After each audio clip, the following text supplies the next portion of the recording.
Hello dear student, आजच्या व्हिडिओमध्ये आपण how to find out square number of 2 digit number. चला तर मग पाहूया. काय करू ते आपण स्क्वेअर ऑफ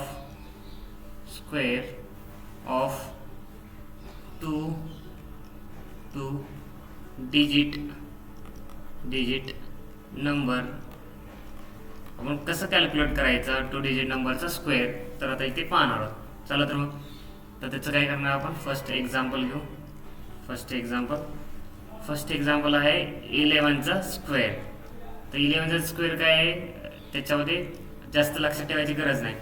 ठीक आहे. आता मी काय करतो, हा जो 11 आहे हे 11ला काय करायचं 3 टाईपमध्ये काय करायचं किंवा 3 रूलमध्ये ब्रेक करायचं. काय करायचं 3 रूलमध्ये ब्रेक करायचं. ब्रेक करताना अशा प्रकारे करायचा. पहा आता 11चा जो युनिट प्लेसचा नंबर कोणता आहे 1. इथे काय करायचं 1 राईट केला तर 1चा काय करायचा स्क्वेअर लिहायचा. लिहिला. त्याच्यानंतर काय आहे 11च्या डिजिटमध्ये किती डिजिट येत आहेत 2 डिजिट येत आहेत. ठीक आहे. त्याच्यात काय करणार आहे 2 डिजिट येत आहेत म्हटल्यानंतर मी आता काय करणार आहे 1 इंटू 1 मल्टिप्लाय केलं. 1 आला म्हणून 1ला 1 मल्टिप्लाय. नेक्स्टला काय करायचं इंटू 2 करायचं. 2 हे काय आहे कॉमनच राहणार सगळीकडे. नेक्स्टला काय फर्स्टचा नंबर कोणता आहे 1चा काय करायचा स्क्वेअर घ्यायचा. पहा आता हे सॉल्व्ह करतो काय येते आपलं. पहा नेक्स्ट जर 1चा स्क्वेअर केला तर किती येतं 1. 1ने 1ला मल्टिप्लाय केल्यावर 1 आणि 1ने 2ला मल्टिप्लाय केल्यावर किती येतं 2 आणि 1चा स्क्वेअर केल्यावर किती येतं 1. मग 11चा स्क्वेअर किती आला 121. सिमिलर आपण एक नेक्स्ट एक्झाम्पल घेऊ. काय येतो 55 एक एक्झाम्पल घेऊ. 55चा स्क्वेअर सेम काय करायचं रूल फॉलो करायचं. काय करायचं 55ला काय करायचं 3 टाईपमध्ये ब्रेक करायचं. फर्स्टचा असतो तो काय आपला युनिट प्लेस कोणता आहे 5. 5चा काय करायचा स्क्वेअर. नेक्स्टला 55 मध्ये 2 डिजिट आहेत कोणते 5 आणि 5. मग काय करायचं 5ने 5ला मल्टिप्लाय करायचं.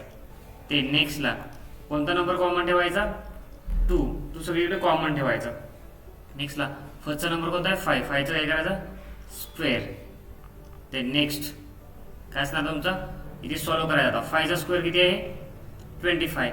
तर 2 डिजिट नंबर आला. 2 डिजिट नंबर आल्यानंतर काय करायचं एकच युनिट प्लेसचा नंबर राईट करायचा आणि दुसरा काय करायचा शिफ्ट करायचा नेक्स्ट हाऊसमध्ये. 25ला मी कसं राईट करणार मग 5 इथे राईट केला 2 शिफ्ट केलं. नेक्स्टला 5ने 5ला मल्टिप्लाय केला किती येतं 25. 25ने परत 2ला मल्टिप्लाय केलं येतं 50. 50 प्लस 2 किती येतं 52. देन 52 हा 2 डिजिट नंबर आला म्हणून काय केलं 2 मी राईट केलं आणि 5 शिफ्ट केलं. नेक्स्टला 5चा स्क्वेअर किती येतो 25. 25 मध्ये 5 ॲड केला किती येतं 30. 55चा स्क्वेअर किती आला तुमचा 3025. Similar we will see the next example. अजून एक एक्झाम्पल पाहूया. 35 स्क्वेअर. 35चा स्क्वेअर सेम सिमिलर काय करायचं त्याला ब्रेक करायचं 3 टाईपमध्ये. 3 टाईपमध्ये आपण काय करतो ब्रेक करतो. त्याच्यामध्ये काय करतो लास्टचा नंबर मीन्स काय युनिट प्लेसचा नंबर कोणता आहे 5. 5चा काय करायचा स्क्वेअर. त्याच्यानंतर त्याच्यामध्ये जे डिजिट आहे त्याचं मल्टिप्लिकेशन करायचं 3 इंटू 5. नेक्स्टला कोणता नंबर कॉमन ठेवायचा 2. का कॉमन ठेवतो त्याचा स्क्वेअर केला म्हणून लक्षात ठेवा. नेक्स्टला फर्स्टचा नंबर कोणता आहे 3. 3चा काय करायचा स्क्वेअर. सिम्पली हे काय करायचं सॉल्व्ह करायचं. काय होणार आहे 5चा स्क्वेअर किती येणार आहे 25. 25 आला 2 डिजिट नंबर आला म्हणून मी काय केलं 2 फक्त राईट केलं 5 फक्त राईट केलं आणि 2 काय केलं शिफ्ट केलं नेक्स्ट हाऊसमध्ये. नेक्स्टला 3ने काय केलं 5ला मल्टिप्लाय केलं किती येतं तुमचं 15. 15ने 2ला मल्टिप्लाय केला 30. 30 मध्ये 2 ॲड केलं किती येतं 32. 32 हा 2 डिजिट नंबर आला म्हणून काय केलं 3 काय केलं नेक्स्ट हाऊसमध्ये शिफ्ट केलं. नेक्स्ट 3चा स्क्वेअर किती येतो 9. 9 मध्ये परत काय करायचा हा नेक्स्ट हाऊसचा जो आहे तो काय ॲड करायचा 3 किती आला मग 12. मग 35चा स्क्वेअर किती आला 1225. अशा प्रकारे तुम्ही 2 डिजिटचे जे काही नंबर आहे त्याचे स्क्वेअर फाइंड आउट करू शकता.